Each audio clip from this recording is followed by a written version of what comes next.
पहचानोगे तो कौन पहचानेगा? कान्हा, ये नहीं, मैं हूँ वास्तविक बलराम, तुम्हारा दाऊ।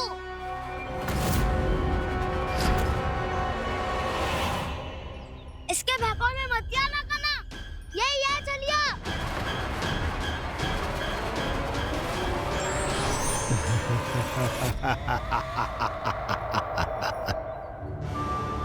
बुद्धिमान बालक, केवल तुमने ही पहली बार में माना है कि मैं ही वास्तविक छलिया हूँ। पर हम तुमसे भयभीत नहीं है दस। इसी क्षण हमारे सखाओं को मुक्त कर दो। अच्छा, यदि इतना ही क्रोध आ रहा है तो जाओ, छुड़ा लो अपने सखाओं को।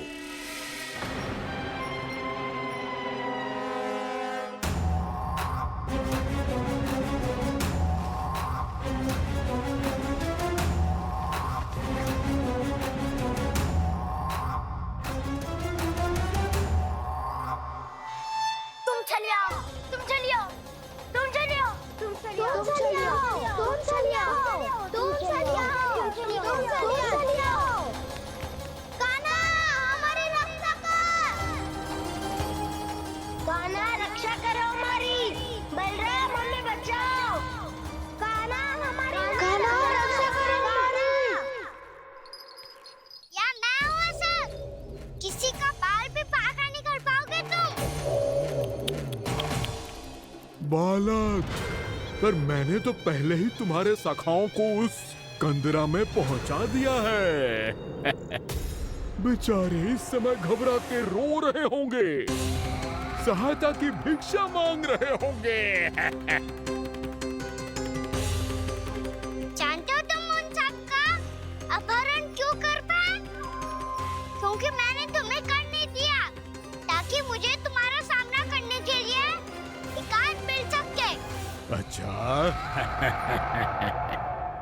जाओ, जाके सखाओं को बचाओ।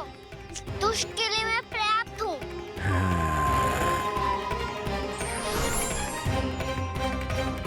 कान्हा, पीछे मुड़ के मत देखना कान्हा।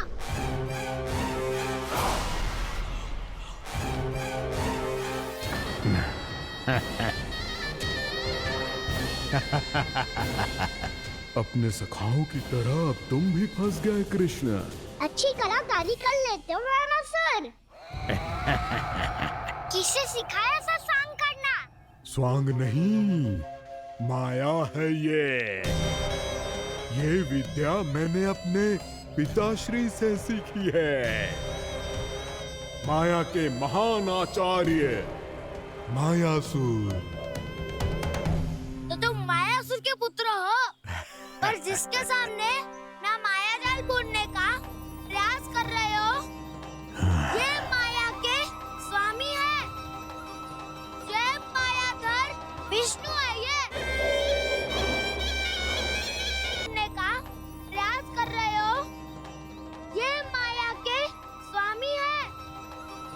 ये मायाधर विष्णु है। ये अच्छा, तो होते रहे। मैं तो इनकी हत्या करने आया हूँ और हत्या करके ही जाऊंगा। जाओ, आप सखाओं को बचाओ, मैं इनका सामना कर लूंगा। पर कान्हा, अभी आप ही ने तो कहा था माया का स्वामी हूँ मैं।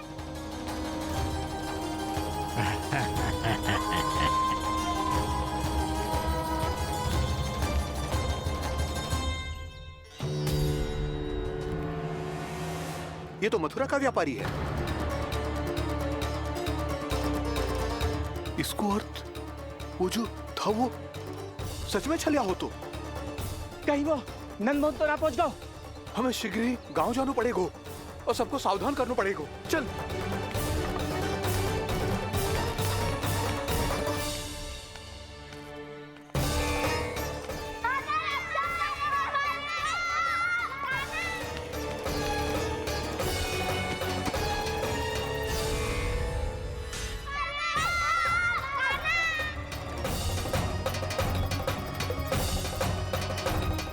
यदि तुम्हें लग रहा है कि मेरे छल के वार से बच गए हो, तो मुझसे भी बच जाओगे। ये तुम्हारी सबसे बड़ी भूल है कृष्ण। मेरे पास बहुत सारे मायावी अस्त्र हैं जो क्षण भर में ही तुम्हें विष्णु लोक पहुंचा देंगे। तो फिर प्रतीक्षा क्यों करा रहे हो? बालक, मैं परिहास नहीं कर रहा हूँ। मुझे पता है, तभी तो कह रहा हूँ शीघ्र दिखाओ ना। मुझे तुम्हारे सारे मायावी अस्त्र देखने हैं। कैसे बालक हो तुम? मैं यहाँ खेल दिखाने नहीं आया हूँ। तो समय व्यर्थ क्यों कर रहे हो ब्रह्मासुर? जो करने आए हो वो ही करो ना।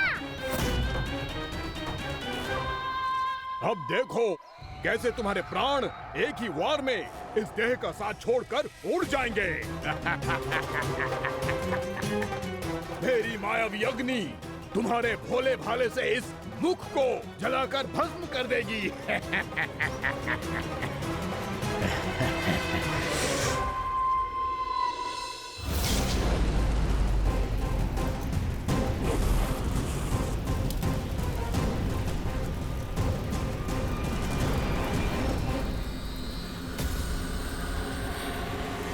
सही कह रही हो ब्रह्मासुर।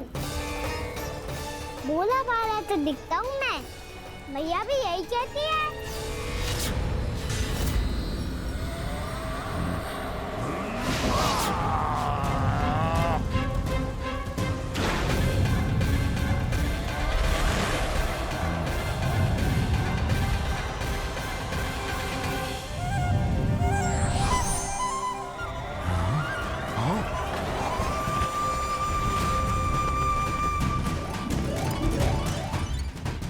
आसन को उपहार देने के लिए बहुत बहुत धन्यवाद ब्रह्मासुर।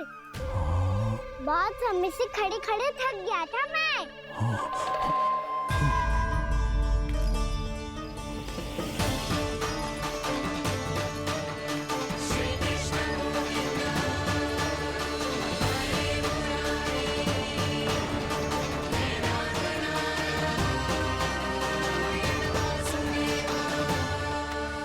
अगला अस्त्र दिखाओ ना। तुम्हारी यही जिज्ञासा आज तुम्हारा अंत करने में सहायक बनेगी मूर्ख बालक।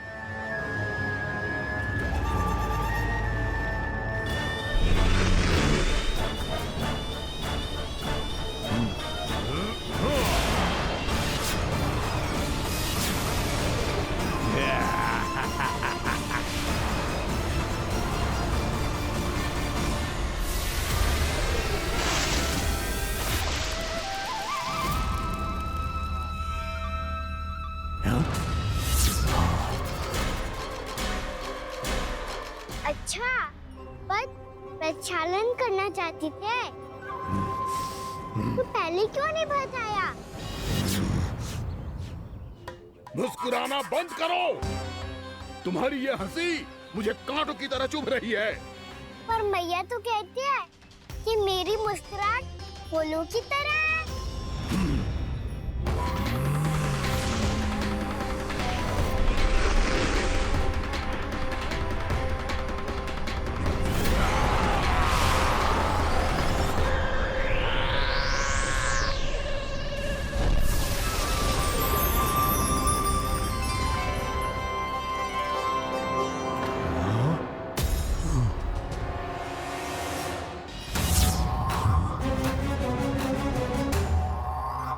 कहा था ना मेरी मुस्कुराहट बिल्कुल इन्हीं फूलों की तरह है।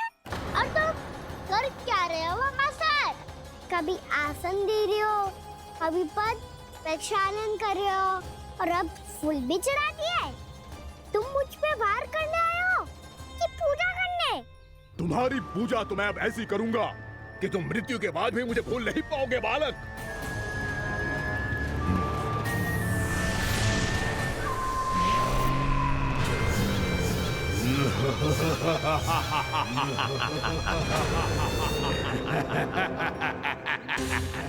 साना, ये चट्टान तो मुझसे हिल ही ना रही।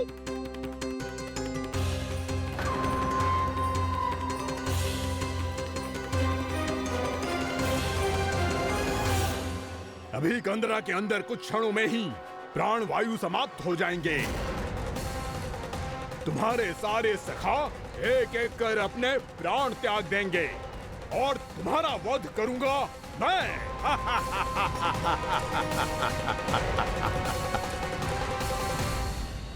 अरे सब जन बच के रहना।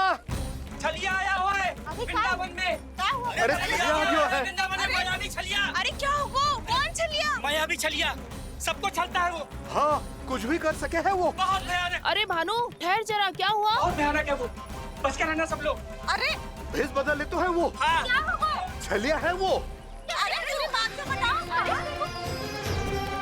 रानी भाभी, रानी भाभी, कान्हा घर पर ही है ना? ऐसे भड़बड़ा क्यों रहे हो? कोई भूत देख लियो है क्या? भूत ना भाभी, छलिया से भेंट हो गई। सच्ची का मायावी छलिया है भाभी। क्या उल्टा सीधा बोले जा रहे हो? ठीक से बताओ। अब बोलो भी। वो कान्हा के पीछे पड़ो है वो। मेरे लल्ला के पीछे? हाँ रानी भाभी, हमारे अचेत होने से पहले हमने उसे जय कहते सुना था कि वो वृंदावन आने वाला है कान्हा से मिलने।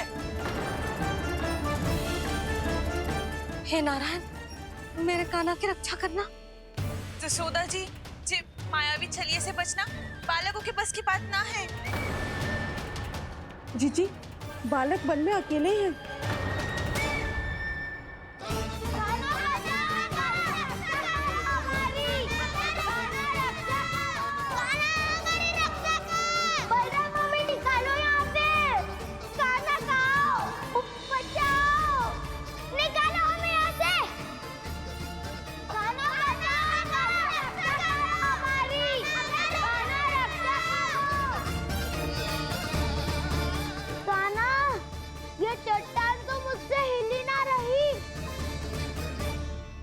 यदि मैं माया का स्वामी हूँ तो आप भी बल के स्वामी हो।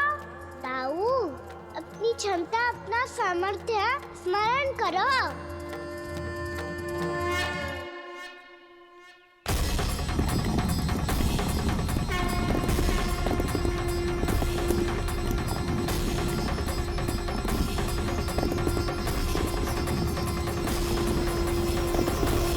इससे पहले कि वो कंदरा का द्वार खोल के तुम्हारे सखाओं को बाहर निकाले, मैं तुम्हारे प्राण ले लूंगा कृष्ण।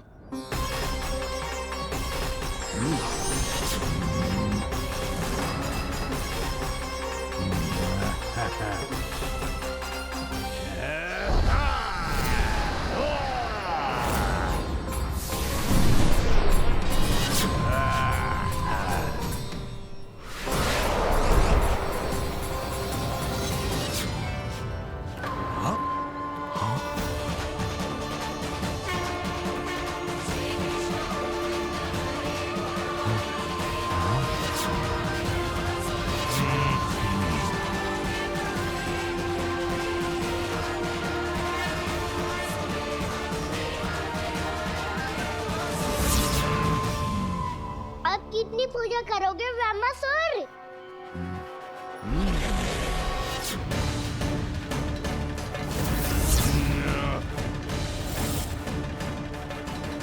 प्रभु तो खेल खिला रहे हैं इससे, और ये खेले जा रहा है विवश होकर, उनकी माया से बाध्य होकर।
जो प्रभु के सामने माया करने आया था, वो स्वयं को ही माया में उलझा हुआ पा रहा है। नारायण नारायण। लो अब तो तुमने दंडवत प्रणाम भी कर लिया। माया भी कथा भी उपहार में दे दी। तुम चाहते क्या हो वामासुर? मेरी शरण में आना है क्या?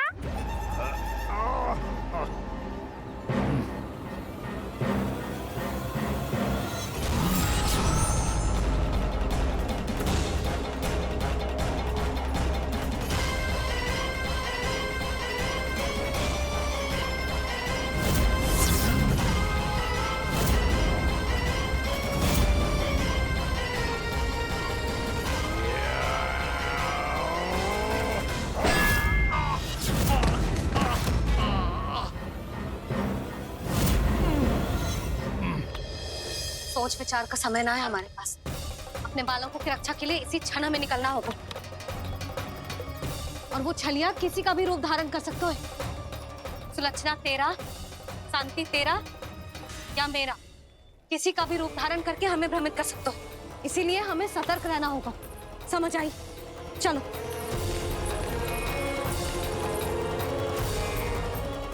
अभी भी समय है वामासुर, समझ जाओ। यदि मैया आ गई तो बात गड़बड़ हो जाएगी।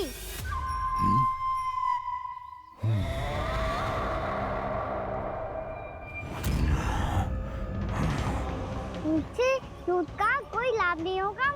वामासुर, स्मरण करो तुम कौन हो? मायासुर का पुत्र हूँ मैं। अपने स्वामी महाराज कंस का सेवक हूँ और तुम्हारा हूँ मैं काल।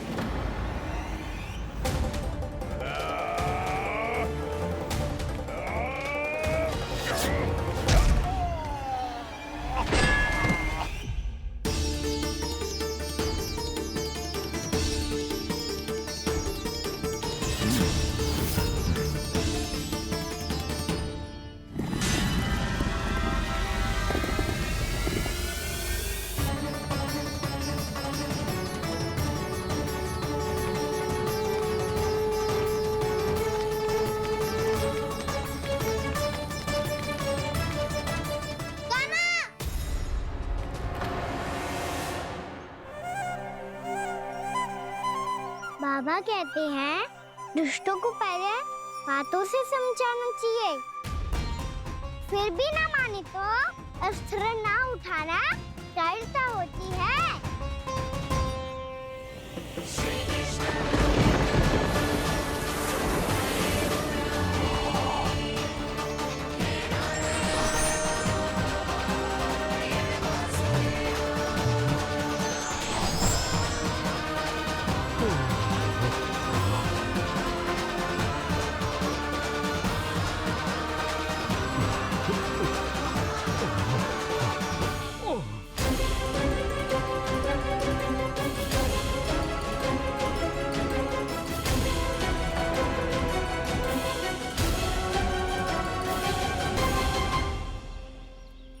पता था मुझे, अपने बाबा के स्वरूप को हानि नहीं पहुंचाओगे।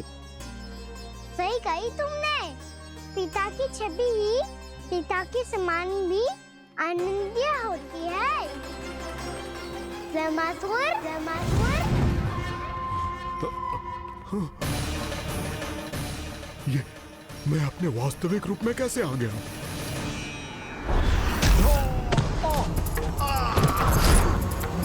नहीं लेना चाहिए था तुम्हें। मैया ने सिखाया है उनको क्षमा किया जा सकता है, पर जानबूझ के किए गए अपराध के लिए दंड ही एकमात्र विकल्प होता है। ये बार बार अपनी मैया का नाम ले रहा है। यदि मैं वो स्वरूप लूं तो अपनी मैया पर वार नहीं कर पाएगा ये।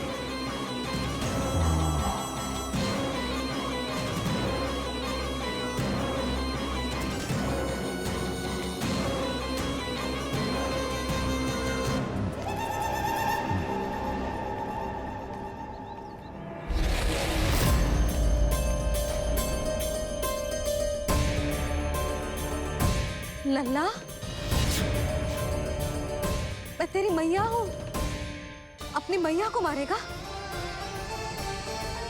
बच गया। समझाया था। पर तुमने एक बार फिर से मूर्खता कर ही दी। इस पर तुमने पहले से भी बड़ी और पहले से भी भयंकर भूल किया व्यामासुर।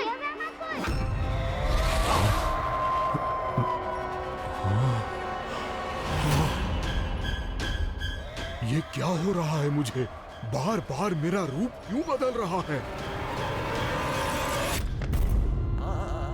ममता को समझे बिना अधिक समय तक मैया का स्वरूप हरण करके नहीं रख पाओगे व्यामासुर।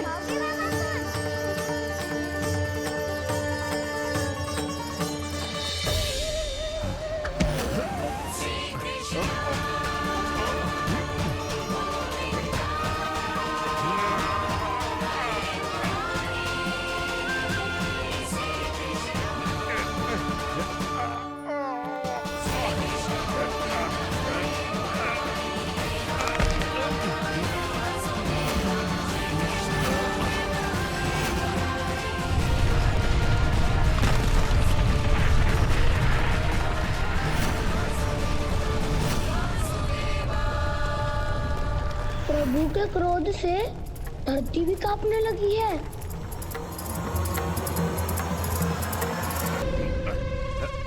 पुत्र को मारने के उद्देश्य से एक माँ का रूप लिया तुमने। ये ममता का और मेरी मैया का घोर अपमान है व्यामासुर।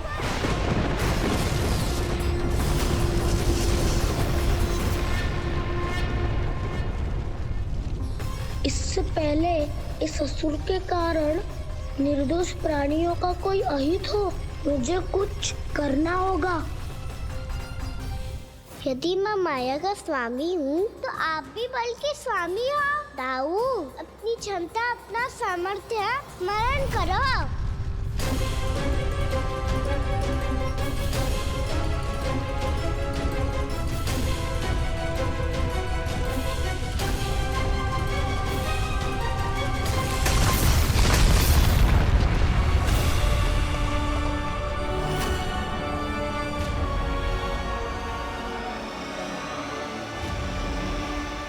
अद्भुत बल दाऊ, अद्भुत। अपने बल का उचित प्रयोग करके आपने प्राणियों को हानि होने से बचा लिया और ये भी सिद्ध कर दिया कि इस युग में आपसे अधिक बलवान और कोई नहीं होगा। आज से आप बलदेव के नाम से भी जाने जाएंगे। आज से आप बलदेव के नाम से भी जाने जाएंगे। आपके चरणों का ये चिन्ह युगों युगों तक आपके बल की कथा कहता रहेगा। बलराम का चरण चिन्ह।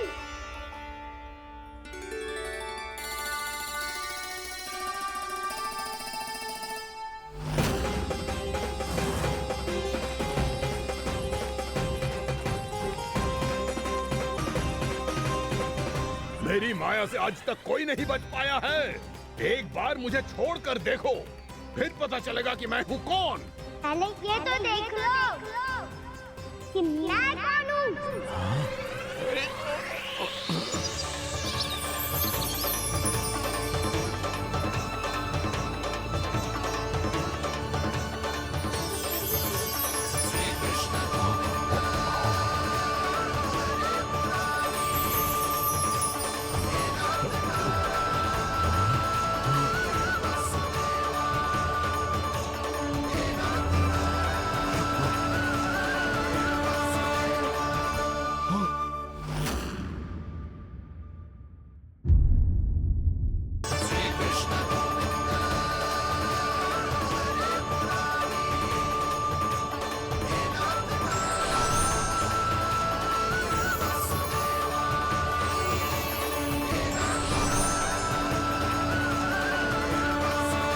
कुछ वरन आया व्यामासुर।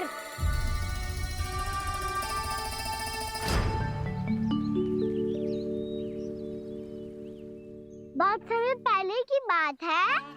बहुत बड़े भूमाकर राज करते थे तुम। तुम्हें महान राजा भीमम के नाम से जाना जाता था।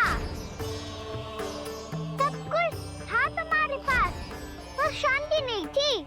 इसीलिए शांति की खोज में अपना संपूर्ण राज अपने पुत्रों को सौंप कर मलय पर्वत की ओर चल दिए।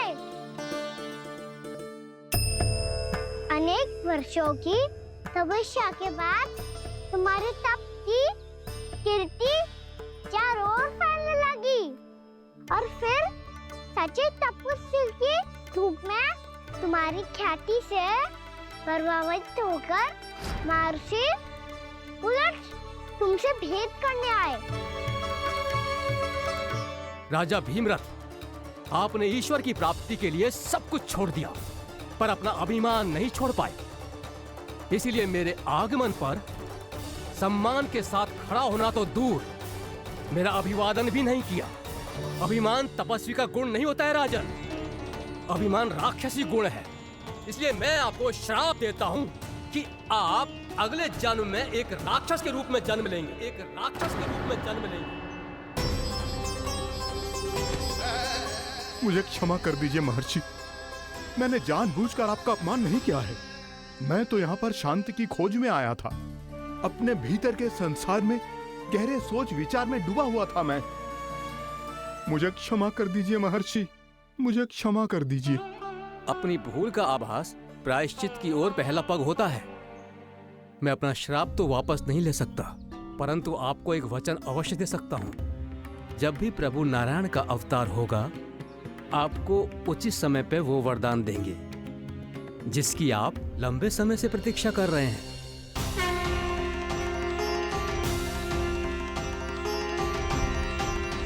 प्रभु, आपने मेरी आंखें खोल दी। अब मुझे पता चल गया है कि आप कौन हैं और मैं कौन हूँ। इसलिए आप मुझ पर कृपा करके अपने चरणों में स्थान दे दीजिए। मुझे वो शांति प्रदान कीजिए जिसकी खोज में मैं वर्षों से भटक रहा हूँ। शांति तो मोक्ष में ही है, इसीलिए मैं तुम्हें मोक्ष का वरदान देता हूँ।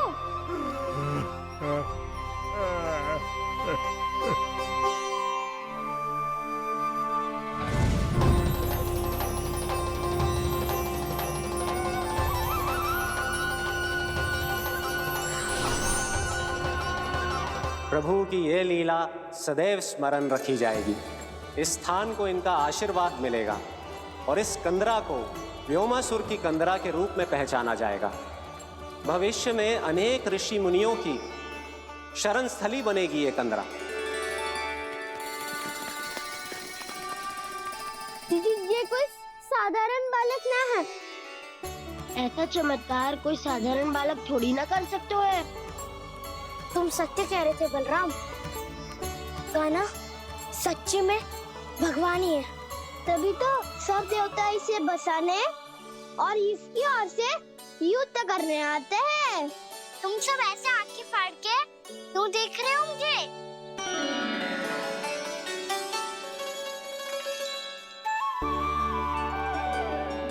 बलराम, तुम बलवान हो और कान्हा भगवान है। दूर दूर तक कोई दिखाई न दे रहा है। ना जाने किस हाल में होंगे बालक। कहीं हम ही तो मार्ग ना भटक गए शीघ्रता के चक्कर में। अब तो एक पग भी ना चलो जा रहे हो। जल, किसी के पास जल है क्या? कंठ तो मेरा भी सूख रहा है मौसी। भाभी, निकट ही जमुना जी है, कहूँ तो वहाँ से जल ले आओ। मैं भी जा रही हूँ भाभी, एक से भले दो। हाँ चल, शीघ्रता से आओ। हाँ।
जानकी, जानकी, क्या होगा इसे? देखो ना जी, अब छलिया की सूचना मिलते ही हम सब बालकों को ढूंढने चली गई और ढूंढते ढूंढते सबको बहुत प्यास लगी आई जी। तो जानकी जमुना जी की नदी से जल लेने गई और उसने जमुना जी का पानी पिया और उसकी जेदशा हो गई। बालक कहाँ है? वो ठीक तो है ना? ऊपर से सब ठीक है, पर भीतर से बहुत भयभीत है सब। जानकी तो बिल्कुल नीली पड़ गया है। लग तो है विष फैल गया है इसको पूरे तन में। मथुरा के सौ से विदेह जी को बुलाया गया है उसके उपचार के लिए। जैसे ही इसने जल को मुंह से लगाया, ये गिर पड़ी। चटपटाने का अवसर भी ना मिलो। हाँ वैद्य जी, और निकटी मृत पशु भी पड़े हुए थे। हाँ, मैंने भी अस्थियां देखी थी। इसका तो यही अर्थ हो सकता है कि समस्या वहाँ के जल में ही हो। वैद्य जी, आप रोगी की नाड़ी पे ध्यान दो ना। जे गोपिया क्या कह रही है उसे सुनने की आवश्यकता ना है। जब तक विष के कारण का पता नहीं चल जाता, हम उपचार कैसे कर सकते हैं रानी जी? जी, वो निकट ही यमुना जी में एक विशेष क्षेत्र है। ये सब उसी के जल की बात कर रहे हैं। तब तो ऐसा भी हो सकता है कि किसी विषैले सर्प के काटने का प्रभाव हो। पर सर्प के काटने का चिन्ह ना है उसके तन पे। सर्प जब काटता है तब उसके दांत के चिन्ह बन जाते हैं। मुझे पता है, बड़े बड़े सर्प को काटते हुए देखो है मैंने। एक दिन अब बस कर उज्जवल, ये बड़ी बड़ी हाँकने का समय ना है। पर यदि सर्प ने ना काटा है, फिर जानकी की ये दशा किसने की? अवश्य किसी राक्षस ने की होगी। नाना, कोई विषैला पशु भी तो हो सकता है। यह अवश्य किसी महाविषैले सर्प के विष से हुआ है। सर्प ने भले ना काटा हो, लेकिन ये अवश्य ही किसी महाविषैले सर्प के विष के कारण हुआ है। कालिया नाग। कालिया नाग?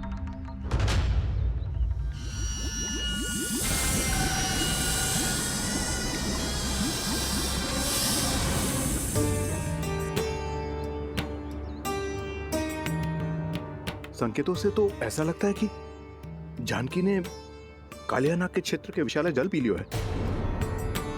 कालिया नाग एक लोक श्रुति है, कल्पना में गढ़ी हुई एक कथा, और कछु ना है। हमें जाके पता लगाना पड़ेगा। पर हमें वहां जाने से मना किया है ना बड़ों ने। उज्जवल सही कह रहे हो है। इस समय जानकी के स्वास्थ्य से अधिक महत्वपूर्ण और कछु ना है। जानकी हमारे लिए ही जलाने गई थी जी। ना मैं उसे जाने देती ना जैसा वो तो।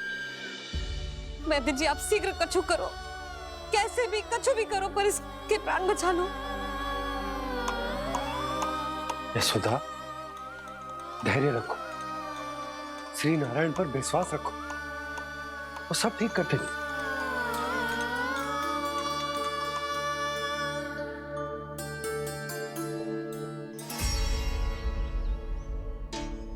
विष की काट की मेरे पास जितनी जड़ी बूटी थी, मैंने सब अर्क बना के पिला दी, पर इसकी दशा में अभी तक कोई सुधार नहीं दिख रहा है। यह अंतिम जड़ी बूटी है। अगर इससे भी चमत्कार नहीं हुआ, तो फिर जो नारायण की इच्छा।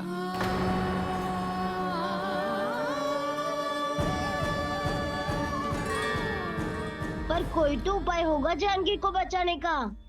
कान्हा, यदि तुझे किसी औषधि के बारे में पता है, हमें बता दे, हम जाके ले आएंगे।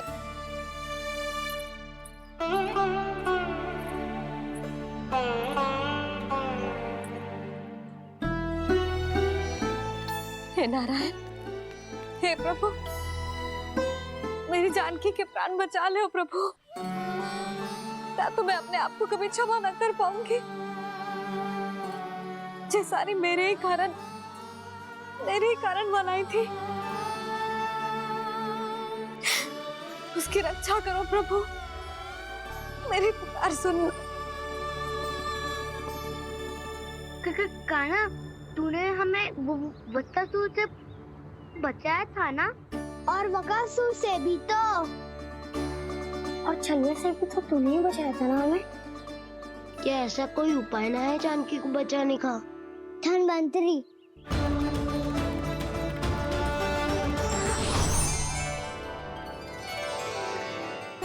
मैं आ गया हूं प्रभु, चिंता मत कीजिए,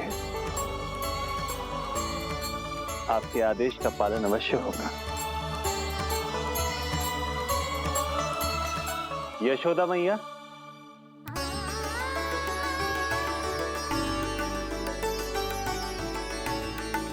मैया आपको कोई पुकार रहा है।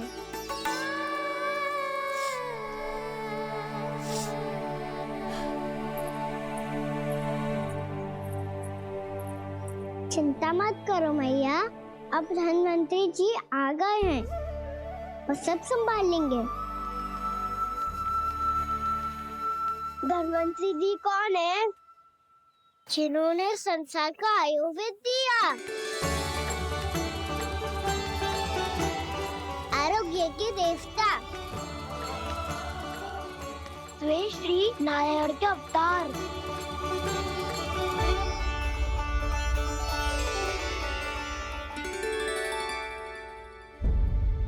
मुझे पता चला है कि आपको वेद की आवश्यकता है। हाँ हाँ, भीतर आइए। आइए आइए बैठे जी। जी रहे। मथुरा का सर्वश्रेष्ठ वैद्य अर्थात मैं यहाँ आ चुका हूँ और रोगी को जितनी औषधि की आवश्यकता थी सब दे चुका हूँ। निश्चित रूप से आपने विष की काट के लिए बहुत ही उत्तम अर्क तैयार किया है। इसीलिए किसी और वैद्य की आवश्यकता नहीं है। किंतु आप अकेले कितना कुछ करेंगे वैद्यराज, मुझे अपना सहायक ही बना लीजिए। पर जो करना था मैं पहले ही कर चुका हूँ। हाँ, वो तो आप कर चुके हैं, बस रोगी के तन से विष निकालना शेष है ना वैद्यराज? हाँ हाँ, बस वही शेष है। इनके रक्त को विष रहित करने में मैं आपकी सहायता करूंगा। पहले ये संजीवनी मानी जाने वाली इन लाल फूलों की बूटी को भी घिसना है ना?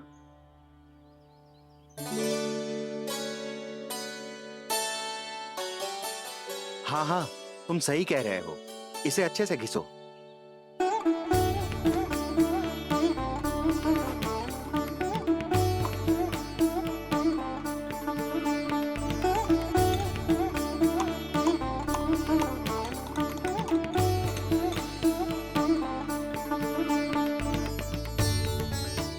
और ये नीले फूलों को भी तो मिलाना है ना? हाँ हाँ, अच्छे सहायक बन सकते हो तुम, ऐसे ही श्रम करते रहो।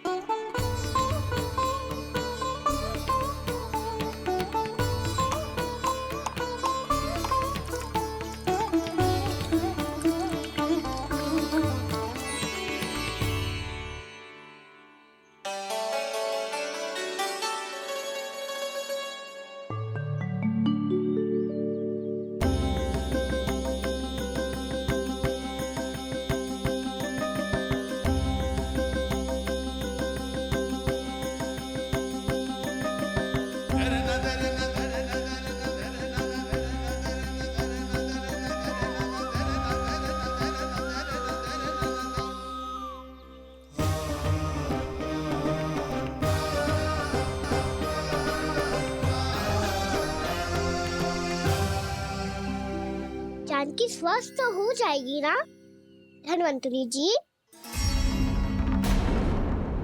धन्वंतरी? प्रभु, अब मैं क्या करूं?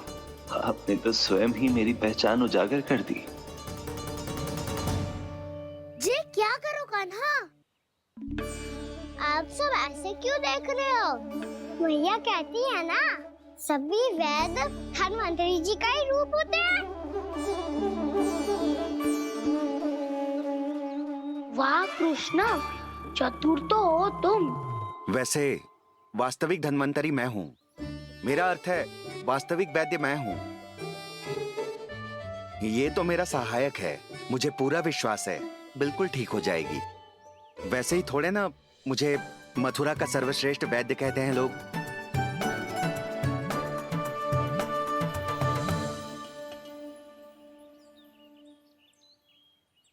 जसोदा भाभी, जसोदा जी, जानकी को चेतना आ गई। जानकी, जानकी, जानकी, तू ठीक है ना? क्षमा करना भाभी, मैं आपके लिए जल ना ला पाई। बस बहुत भूख लगी है। मैं अभी कछु लाती हूँ। जानकी, माखन खाओगी?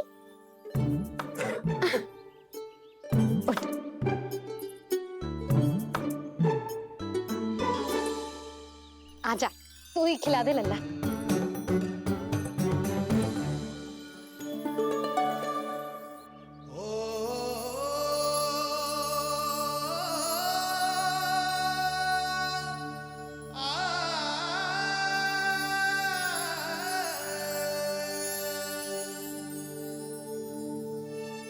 तुम सब मेरे लल्ला को माखन चोर कहती हो ना?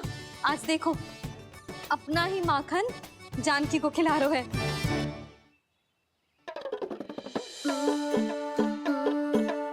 देव, तुम हम सबकी सेवा करती हो, आज मैं तुम्हारी सेवा करूंगा।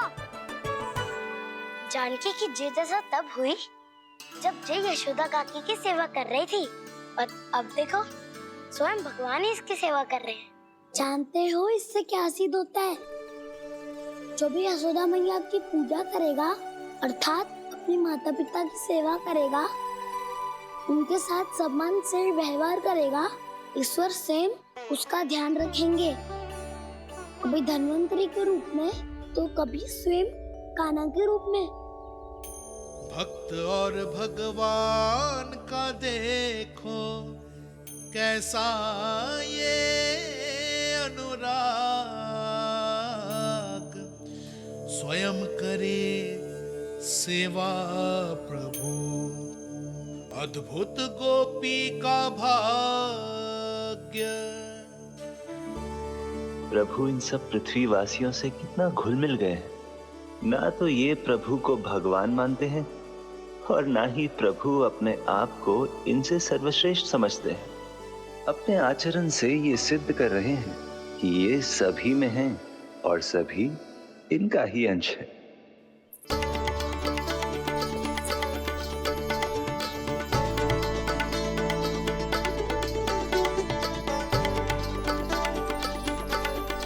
प्रभु,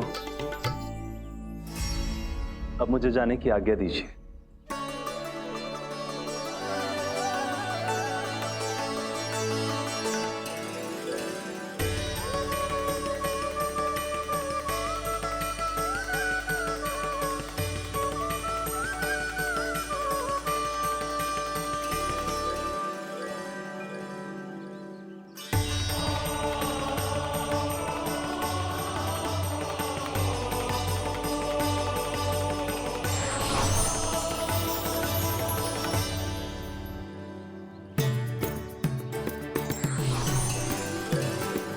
कान्हा ने तो सच्ची में धन्वंतरी जी को बुला लिया था।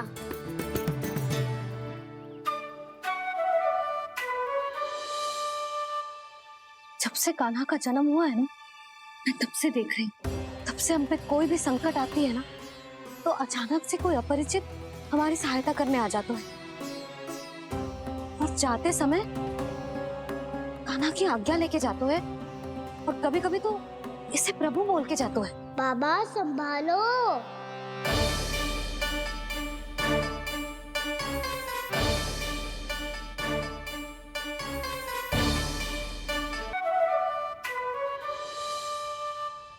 जब से कान्हा का जन्म हुआ है ना, मैं तब से देख रही हूँ, तब से हम पे कोई भी संकट आती है ना, तो अचानक से कोई अपरिचित हमारी सहायता करने आ जाते हैं, और जाते समय कान्हा की आज्ञा लेके जाते हैं, और कभी कभी तो इसे प्रभु बोल के जाते हैं। बाबा संभालो। यशोदा, इस जानकी को चढ़ो है और विचित्र विचार तुम्हारे मन में है। अरे सब जानते हैं कि हमारा परिवार राजसी है। तुम्हें पता ना चल तो होगा, पर हमारे कान्हा को सब राजकुमार ही समझते हैं देखकर। इसीलिए उसे सम्मान देने के लिए सब ऐसा ही करते हैं, और कोई बात ना है।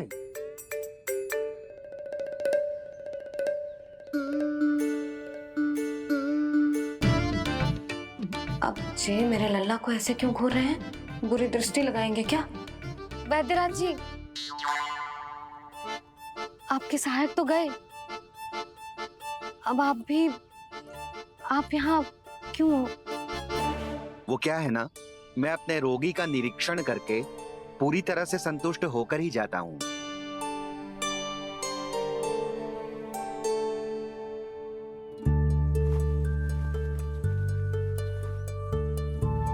हाँ, संकेत तो अच्छे हैं, कल सुबह तक बिल्कुल ठीक हो जाएगी। धन्यवाद वैद्य जी।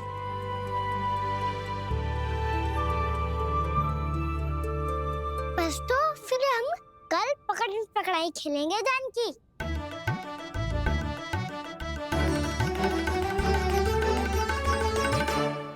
भानु, बंसी, जाकर उस क्षेत्र के चारों ओर बाड़ बनवा दो और वहां सूचना पट्ट भी लगा देना, ताकि जानकी के साथ जो हुआ है वो किसी और के साथ ना हो।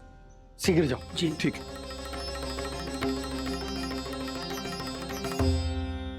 बाड़ और सूचना पट लगवाने से समस्या का समाधान नहीं होगा बाबा। निर्दोष पशु सूचना पट देखकर भी कुछ समझ नहीं पाएंगे।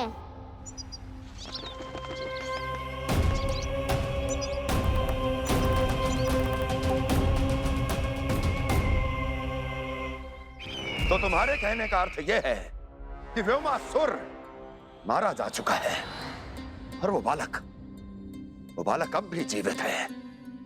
हाँ महाराज, मैंने गोप बालकों को कहते सुना था कि कृष्ण ने छलिया को मोक्ष दे दिया है, पर वृंदावन सुरक्षित नहीं है महाराज। वो एक बहुत बड़ी समस्या से जूझ रहे हैं। कैसी समस्या? गांव के निकट क्षेत्र में किसी विषैले सर्प का निवास है। उसके विष का प्रभाव इतना भयानक है महाराज, जैसे विष ना हो, स्वयं हलाहल हो। मेरी कोई भी औषधि रोगी का उपचार नहीं कर पा रही थी। निकट के क्षेत्र में कहां है वो सर्प? गोप मानते हैं कि वो सर्प गांव के निकट यमुना नदी के जल में रहता है। मुझे तो लगता है महाराज, ये कालिया नाग की कथा कोई किंवदंती या लोक श्रुति नहीं, एक सच्चाई है, एक विषैली सच्चाई।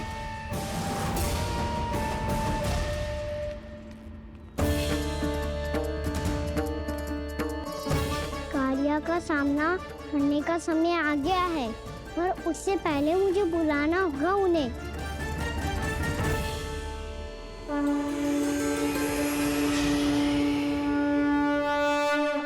संसार के दारुण भय का नाश करने वाले, सभी कष्टों का हरण करने वाले, विश्व का समस्त ऐश्वर्य प्रदान करने वाले, कमल जैसे लोचन, मुख और चरणों वाले आजानुभुज श्री राम को मैं बार बार नमस्कार करता हूँ।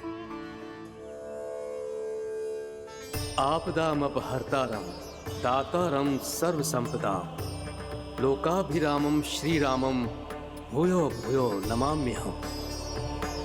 कागभूसुंडी, कागभूसुंडी, कागभूसुंडी।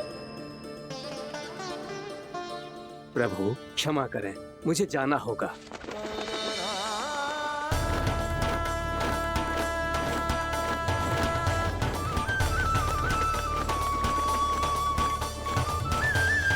प्रणाम प्रभु। अनेक बार मैं आपके दर्शनों के लिए आया प्रभु। कभी नंद भवन के झरोखों से आपके दर्शन करके चला जाता था, तो कभी दूर किसी वृक्ष की आड़ से आपको निहार लिया करता था। आज आपने स्वयं मुझे बुलाकर धन्य कर दिया प्रभु।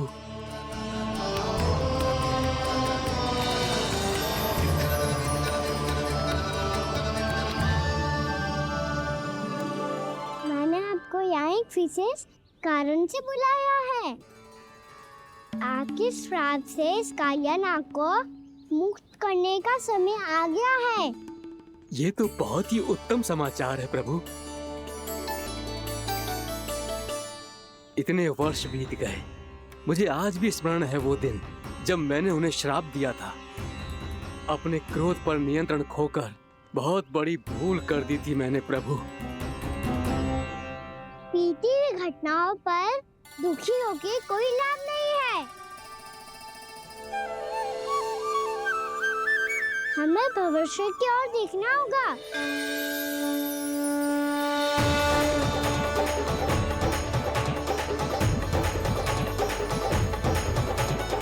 आदेश कीजिए प्रभु, क्या आज्ञा है आपकी? जब मैं कालिया नाग का सामना करने जाऊं, तो आप यहीं रहिएगा। आपको अपने आप पता चल जाएगा कि कब क्या करना है। और हाँ, लौटते जाते समय नारद मुनि से कहिएगा, वो आकर मुझसे भेंट करे। अवश्य प्रभु, प्रणाम। क्या इसने सच्ची में देवर्षि नारद को बुलाया है? नारायण नारायण, आपको संदेश भेजने की आवश्यकता नहीं थी। आप स्मरण करते और मैं चला आता। तुम्हारा कल्याण हो नारद।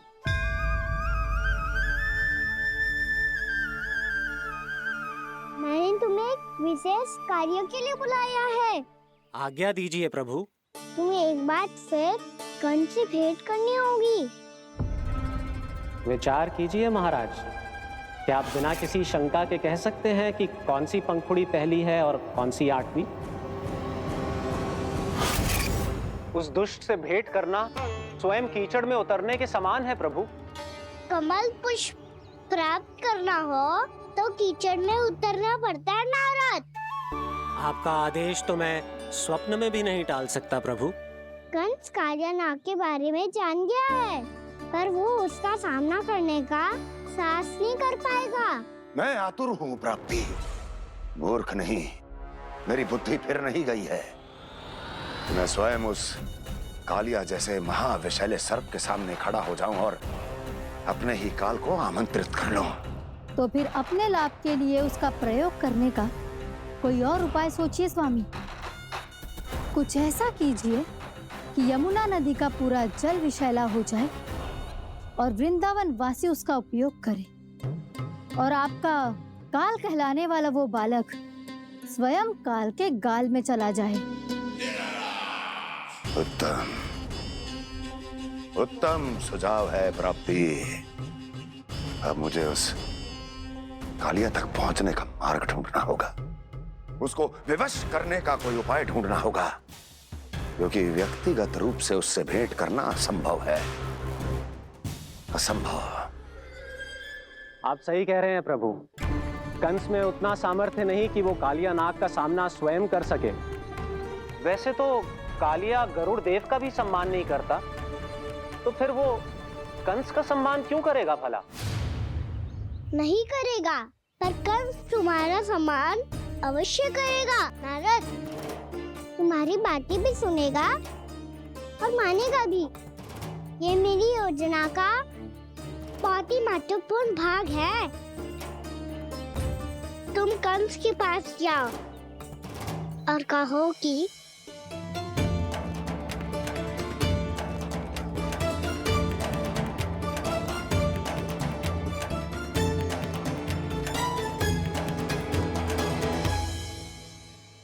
संतान अपने माता पिता को तीर्थ का सौभाग्य दिलाती, पर मेरा लल्ला कितना महान कि उसने हमारे घर को ही तीर्थ बना दिया। ऐसा तीर्थ जहां मेरी आंखों के सामने भक्त और भगवान का मिलन हो रहा है। जो आज्ञा प्रभु।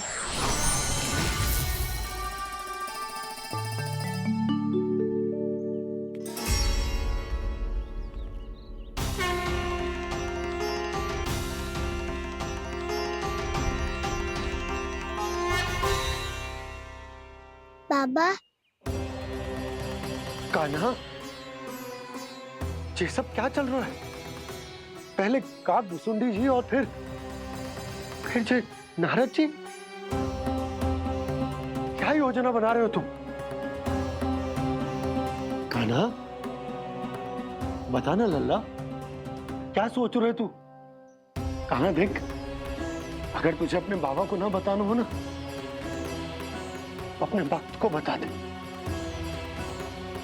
क्या सोच रहे हो लल्ला?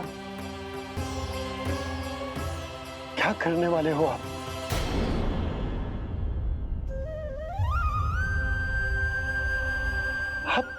आप इतने दुखी क्यों हो? कान्हा, कान्हा, क्या होगा? क्योंकि मुझे आभास हो गया है बाबा, समय आने वाला है। कौन सा समय आने वाला है लल्ला? सीधे सब कुछ बदलने वाला है। भैया को मेरा सत्य पता चल जाएगा बाबा।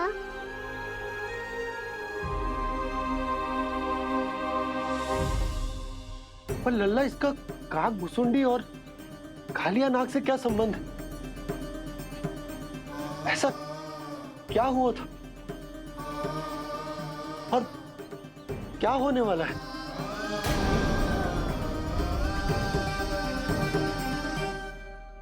जो होने वाला है बाबा, उसका संबंध उससे है जो सैकड़ों वर्ष पहले हुआ था। महर्षि भृगु के एक वंशज थे, वेद शिरा मुनि, जो विंध्याचल की पहाड़ियों में साधना कर रहे थे। तभी वहाँ अश्वशिरा नाम के एक दूसरे मुनि आमंत्रण के बिना ही आ गए। कितना सुंदर और शांतिपूर्ण आश्रम है। यहाँ प्रभु की साधना करने में बहुत आनंद आएगा। शीघ्र ही अश्वशिरा मुनि उपस्थिति के कारण होने वाले व्यवधान से बाध्य होकर वेद शिरा मुनि ने अपनी आंखें खोली। कौन हो तुम और यहाँ क्या कर रहे हो? आपके आश्रम में बहुत शांति है मुनिवर। साधना करने के लिए बहुत ही उत्तम स्थान है ये। मैं चाहता हूँ कि मैं भी यहाँ। आप यहाँ साधना करना चाहते हैं, लेकिन इतना भी नहीं जानते कि किसी के आश्रम में प्रवेश करने से पहले उसकी आज्ञा लेनी चाहिए। आप ये भी नहीं जानते कि यदि कोई यज्ञ कर रहा हो तो बिना अनुमति के वहाँ प्रवेश करने से उसकी यज्ञ साधना भंग हो सकती है। आप क्या साधना करेंगे मुनि? आप तो साधना के योग्य ही नहीं हैं। इतना अपमान! एक मुनि के मुख से इतने कड़वे शब्द शोभा नहीं देते। मैं तुम्हें श्राप देता हूँ, जितनी विषैली तुम्हारी जिह्वा है उतने ही विषैले सर्प बन जाओ तुम। और ऐसा सर्प जो सांस भी ले तो निकट का वातावरण दूषित हो जाए। तुम्हारे इस दुस्साहस के लिए मैं तुम्हें श्राप देता हूँ कि तुम अभी इसी क्षण कौवा बन जाओ, और ऐसा कौवा जो कांव कांव करके अनर्गल प्रलाप करता रहे।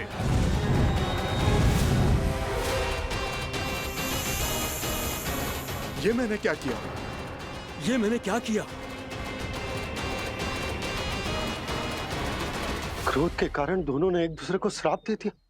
पर दोनों ही मेरे भक्त थे, और भगवान होकर मैं अपने भक्तों को इतनी कठिनाई में कैसे देख सकता था। इसीलिए जिस संकट में उन दोनों ने अपने आप को फंसा लिया था, उसका समाधान करने में मैं उनके पास गया। देखिए ना प्रभु, ये क्या हो गया हमसे? हमारी रक्षा कीजिए प्रभु, मार्ग दिखाइए हमें। क्रोध पर नियंत्रण ना होने के कारण आप दोनों ने एक दूसरे को बहुत ही भीषण संकट में डाल दिया है। अब दोनों ही तपस्वी, तप के बल से दिए गए आपके श्राप को लौटाना भी संभव नहीं है। प्रभु, कोई तो उपाय होगा, हम आपके शरण में हैं प्रभु। अपराध तो हमसे हुआ है प्रभु, पर अब आपसे ही आशा है। कुछ ऐसा कीजिए भक्त वत्सल, जिससे हम दोनों के श्राप का प्रभाव कुछ कम हो जाए। आप दोनों ही मेरे भक्त हैं, इसलिए आपकी पीड़ा का निवारण करने का एक उपाय है मेरे पास। वेद शिरा मुनि, जब आप कालिया नाग बनेंगे तो आपको मेरे चरणों को अपने शीश पर धारण करने का सौभाग्य मिलेगा। और अश्व शिरा मुनि, आप काग योनि होने के बाद भी आप श्रेष्ठतम ज्ञान और सर्वाधिक यौगिक सिद्धियों के स्वामी होंगे। और प्रवचन दिया करेंगे। इसके बाद अश्वशिरा मुनि काकभुसुंडी बन गए, जिन्होंने आगे चलकर स्वयं गरुड़ देव को रामायण सुनाई।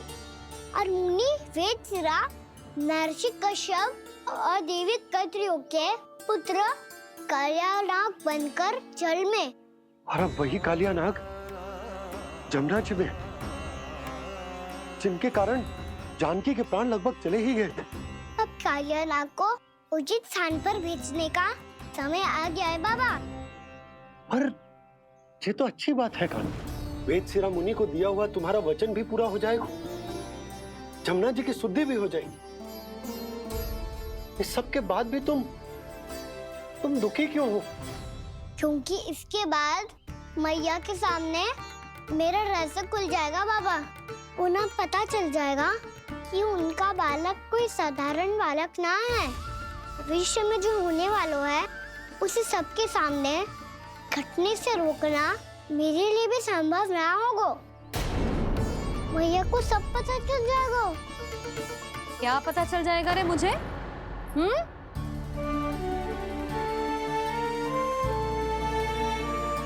यही कि सबसे अधिक प्रेम मैं आपसे ही करता हूँ। अब बस भी कर, चलो भोजन के लिए बुलाने आई थी तुम दोनों को। भूखा थोड़े ना रहने दूंगी अपने लल्ला को, मेरा लल्ला दुर्बल हो जाएगा ना। आप खिलाओगे तो ही खाऊंगा। हाँ ठीक है, मैं ही खिलाऊंगी। अब चल, आओ जी।